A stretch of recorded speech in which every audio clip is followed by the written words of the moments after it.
Bismillahirrahmanirrahim. Assalamualaikum. The date is 15th of May and the day is Friday. Subject है आपके पास mathematics class 9 science group students और unit number हम लोग 5 start किए हुए थे जिसका नेम था फैक्टराइजेशन। एक साइंस कार्पेंट्री का क्वेश्चन वन हमने किया था जिसमें हमने रिमाइंडर थ्योरम के साथ रिमाइंडर को फाइंड आउट किया था। ठीक है, रिमाइंडर जैसे कि मैं अगेन इसको थोड़ा सा रीड कर देती हूँ। जो लास्ट लेक्चर हमने किया था उसमें क्या क्या किया था, रिमाइंडर हमने फाइंड आउट किया था with the help of remainder theorem.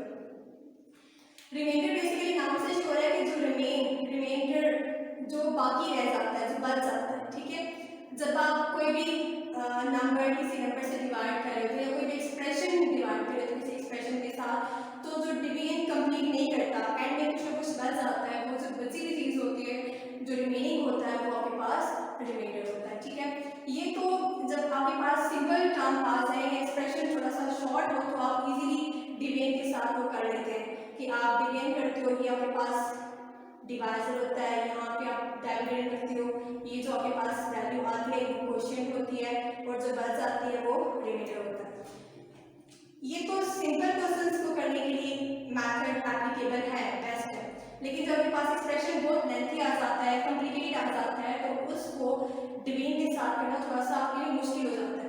तो क्या किया मैथमेटिशियंस ने, इसको इजीएस्ट फॉर्म में चेंज करने के लिए रिमाइंडर थ्योरम को यूटिलाइज करवाया। रिमाइंडर थ्योरम में क्या होता है कि आप रिमाइंडर इजीली फाइंड आउट कर लेते हो। कैसे फाइंड आउट कर लेते हो, वो है कुछ इस तरह से, dividend equals to divisor multiply by quotient plus remainder. इस थ्योरम के तहत आप रिमाइंडर इजीली फाइंड आउट कर लेते हो। कैसे, आप डिवाइजर को जीरो कर लेते हो। डिवाइजर को जीरो करने से क्या होता है, क्वोशिएंट के साथ जीरो मल्टीप्लाई होगा तो क्वोशिएंट भी जीरो हो जाएगा, तो फॉर्म बनेगी जस्ट आपके पास dividend equals to remainder. Dividend को भी आपके पास लेट्स सपोज पोलिनोमियल है तो उसको p of x के इक्वल करते थे इक्वल्स टू रिमाइंडर। अब x में आपने यहाँ पे जो क्वेश्चन था, डिवाइजर था, उसको जीरो के इक्वल करके जो वैल्यू आती थी x की वो पुट करके आपके पास रिमेनिंग अगर कुछ बच आता है पूरी सिंप्लीफिकेशन के बाद तो वो आपके पास रिमाइंडर होता था।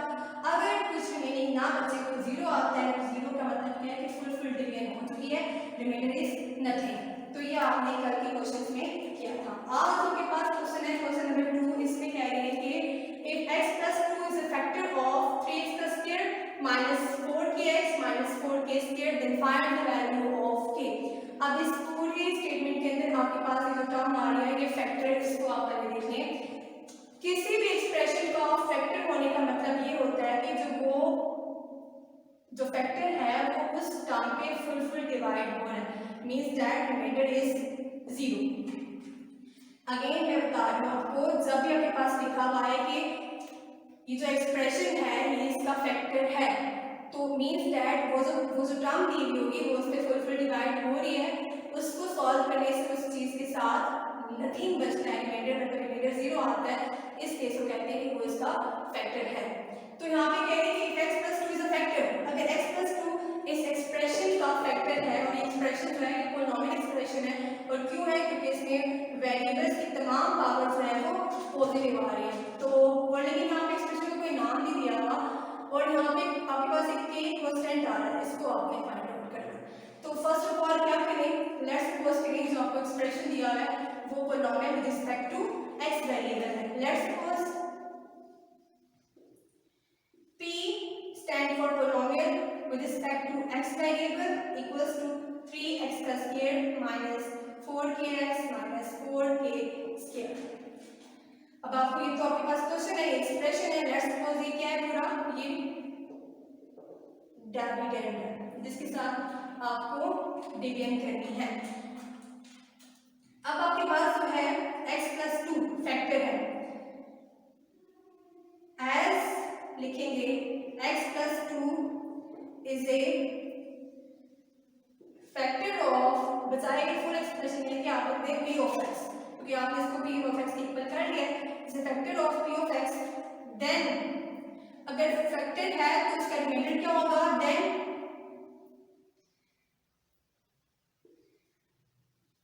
रिमेन remainder must be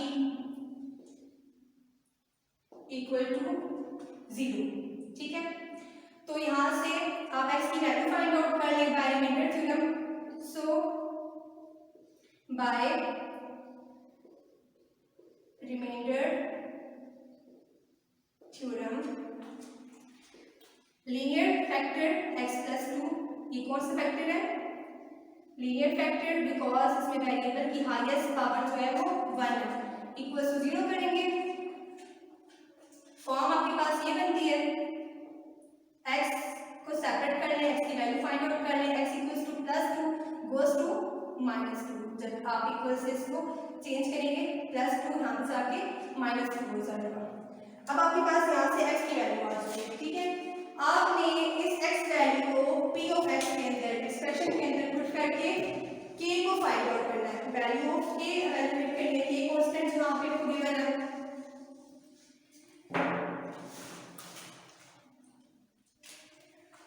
अब आप लिखेंगे थस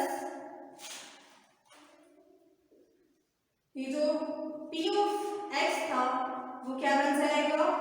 p ऑफ माइनस 2 बन जाएगा। ठीक है, तो लिखेंगे so p of minus 2 equals to, अब इस एक्सप्रेशन को साइड में लिखेंगे तो आप p ऑफ x ही लिखेंगे क्योंकि वो x के साथ होगा। 3x का square minus 4kx minus 4k square. अब आप यहाँ पे इसको p ऑफ माइनस 2 करें बिकॉज आपने x की वैल्यू फाइंड आउट की है। p of minus 2 equals to, अब जहाँ जहाँ पे x है वहाँ पे आप माइनस 2 को पुट कर लें। 3 इंटू माइनस 2 का whole square minus 4k, x की जगह पे माइनस 2 माइनस 4k स्क्वायर। यहाँ पे x था, मैंने माइनस 2 पुट किया, x की पावर 2 थी तो माइनस 2 की पावर भी 2 हो जाएगी। यहाँ पे x सिंगल फॉर्म में था तो माइनस 2 ही रहेगा। ब्रैकेट में क्लोज किया बिकॉज साथ और टर्म्स भी हैं जो कि इनके साथ सॉल्व होंगी। p of minus 2 equals to 3 into minus 2 का स्क्वायर, माइनस का भी स्क्वायर है 2 का भी स्क्वायर है तो माइनस माइनस प्लस हो जाएगा, 2 2 4 हो जाएगा तो माइनस 2 ओपन होके प्लस 4 में कन्वर्ट हो जाएगा। माइनस माइनस क्या हो जाएगा? Positive, 2 4 8 k as it is minus 4k square. अब यहाँ पे इनको मल्टीप्लाई करें, 3 4 12 plus 8k minus 4k square, p of minus 2 की ये वैल्यू है। अब ये आपके पास ये एक्सप्रेशन बनता है।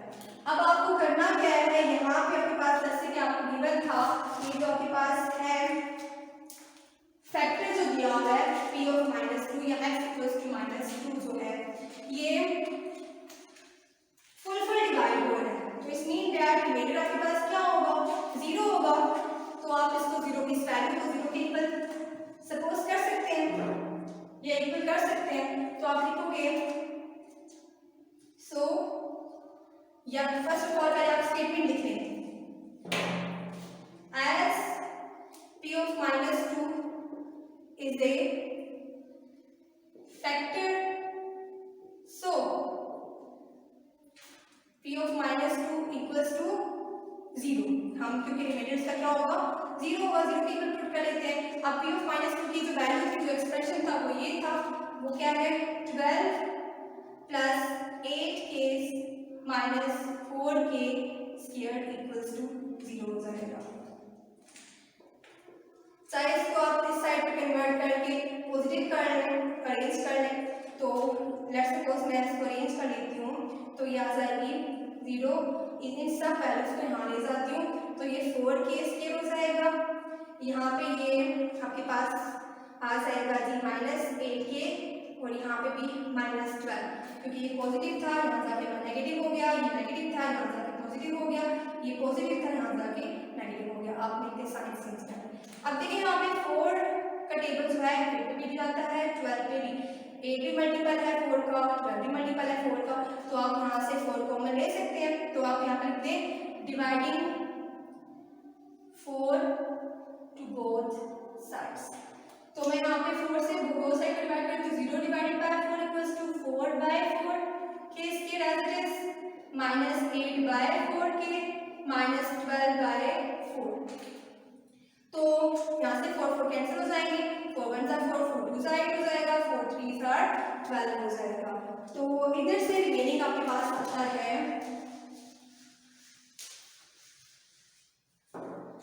and something divided by 0 is always equals to 0. 0 आ जाएगा इक्वल्स टू यहाँ पे k square minus 2k minus 3 ये आ जाएगा। अब ये जो आपको फॉर्म दी हुई है ये आपके पास क्वाड्रेटिक फॉर्म है क्योंकि वेरिएबल की जो हाईएस्ट पावर है वो 2 है। ये जो फॉर्म है कौन सी फॉर्म है? क्वाड्रेटिक फॉर्म है, ये क्वाड्रेटिक इक्वेशन है क्योंकि बीच में साइन इक्वल पावर है। अगर आपके पास इक्वेशन आती है क्वाड्रेटिक फॉर्म में तो उसमें आपके पास मेथड होते हैं उसको फैक्टराइज करने के। फर्स्ट मेथड तो ये कि चेक कर लें कोई चीज़ कॉमन तो नहीं जा रही, कॉमन है तो आप उसको कॉमन निकालें और सिंप्लीफाई कर लें। कॉमन अगर नहीं जा रही तो देखिए फॉर्मूला बन रहा है, आइडेंटिटीज कंप्लीट हो रही है, प्लस बी का होल स्क्वायर ए माइनस बी का होल स्क्वायर वो भी नहीं हो रही। तो आपके पास थर्ड मेथड जो आपने स्टडी किया है वो क्या है? मिड टर्म ब्रेक मेथड, जिसमें आप मिड टर्म को स्प्लिट अप करते हैं। ठीक है, मिड टर्म आपके पास यहाँ पे कौन सी है? -2 की। और मिड टर्म को स्प्लिट अप करने के लिए आप जस्ट कांस्टेंट को नोटिफाई करते हो। मिड टर्म यहाँ पे लिखूंगी by mid term break method. तो इसमें करते क्या है, आपके पास फर्स्ट एंड लास्ट टर्म के कांस्टेंट्स को मल्टीप्लाई किया जाता है। केस के साथ कांस्टेंट क्या है? 1 और लास्ट कांस्टेंट क्या आपके पास? 3। तो आपके पास 1 into 3 क्या आएगा? 3।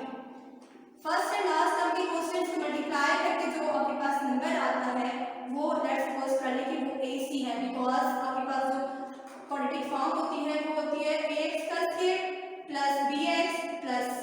ठीक है, आप AC करते हैं और b आपके पास मिड टर्म स्प्लिट अप होती है इन दो नंबर्स में।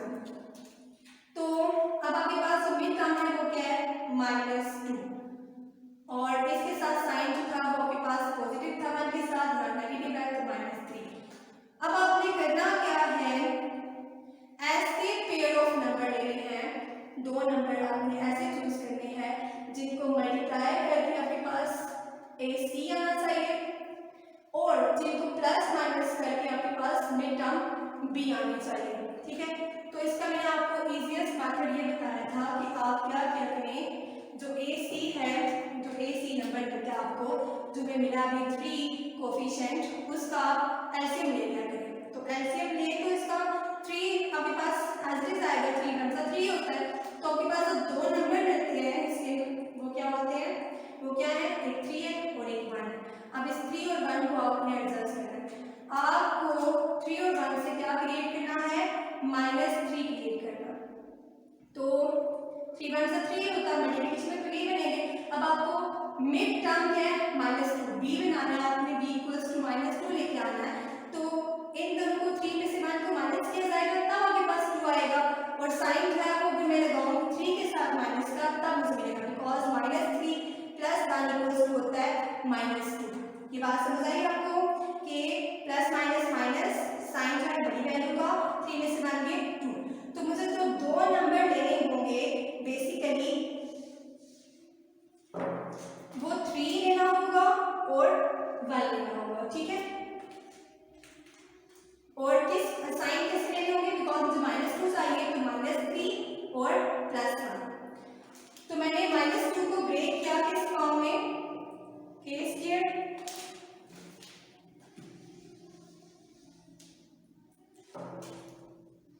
ये आपने जैसे समझना है क्योंकि ये मिड टर्म ब्रेकिंग आपकी बहुत जगह पे यूज होगी। आपने -2 को कोफिशिएंट ऑफ k जिसे कहा जाता है b, इसको आपने दो नंबर्स में, पेयर ऑफ नंबर्स में ब्रेक किया। वो किसमें? आपने माइनस, अगर आप यहाँ माइनस साइन लगाना चाहते हो तो आप यहाँ पे एस्टेस लगाएं। नेक्स्ट आपका स्टेप क्या होगा कि आपने इसको -3 + 1 में ब्रेक किया है। ठीक है, आपने नेक्स्ट आपके पास k as is -3 as is. अगर आप माइनस साइन यहाँ पे यूज करेंगे तो आप फिर जस्ट 2 की करेंगे क्योंकि आपने -2 के साथ यूज नहीं किया। तो 3 में से आप करोगे 1 माइनस तो आपके पास 2 आएगा। तो आप फिर ये फॉर्म बनाओगे। डायरेक्ट आप करना चाहते हो तो फिर आप -3 के लिखोगे और +1 के लिखोगे इसकी भी टर्म ट्रिग्नोमेट्री के लिए, बिकॉज माइनस टी के प्लस वन के मिलता है माइनस टू के। लेकिन आप डायरेक्ट नहीं करना चाहते, स्टेप्स के साथ करना चाहते हैं, तो आपको क्या करना होगा, आपके पास यहाँ पे लिखा हुआ है ना माइनस टू लिखा हुआ है, तो माइनस एडजस्ट करके 3 में से 1 को किया जाए माइनस के साथ आपको 2 मिलता है, क्योंकि आपने सिर्फ 2 को ब्रेक किया, माइनस को आपने साथ यूज नहीं किया। अगले स्टेप में माइनस को ओपन कर लें, के स्क्वायर माइनस 3 इंटू के 3 माइनस माइनस प्लस 1 इंटू के 1 के माइनस 3।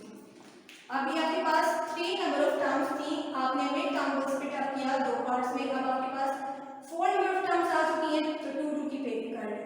यहाँ से 0 इक्वल्स टू के कॉमन जा रहा है, के रिमेनिंग इज यहाँ से के माइनस 3, यहाँ पे प्लस 1 इंटू रिमेनिंग इज के माइनस 3।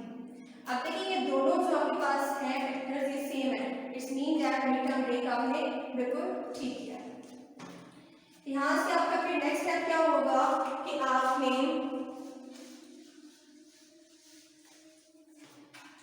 0 इक्वल्स टू कॉमन निकल कर लें के माइनस 3, और एक जो आपके पास सेकेंड फैक्टर है वो के प्लस 1। अब ये जो दोनों फैक्टर्स आए हैं, ये दोनों फैक्टर 0 के इक्वल हैं, ये भी और ये भी, तो इस मीन दैट आपको के की 2 वैल्यूज मिलेंगी। तो आप लिखेंगे नेक्स्ट स्टेप में either 0 equals to k minus 3 and also जो आपके पास सेकंड फैक्टर है k plus 1 is also equals to 0।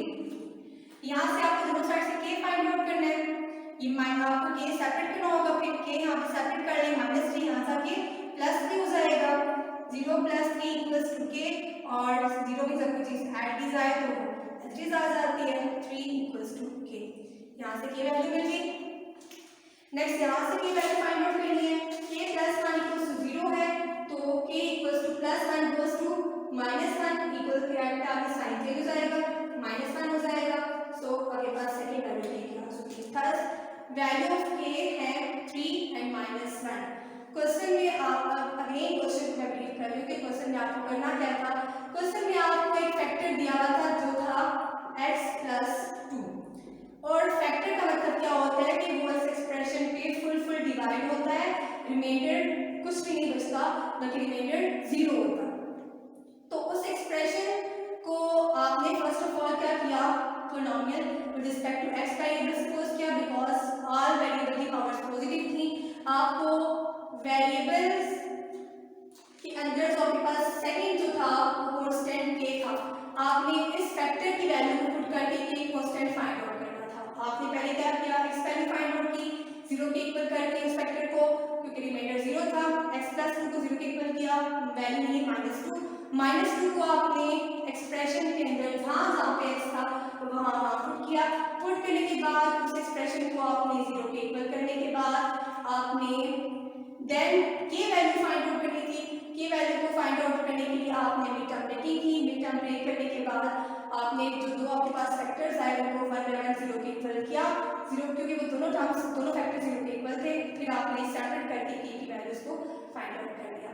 Next question जो है इसी क्वेश्चन नंबर 2 का पार्ट नंबर 2 है, वो भी सेम इसी पैटर्न पे करना है।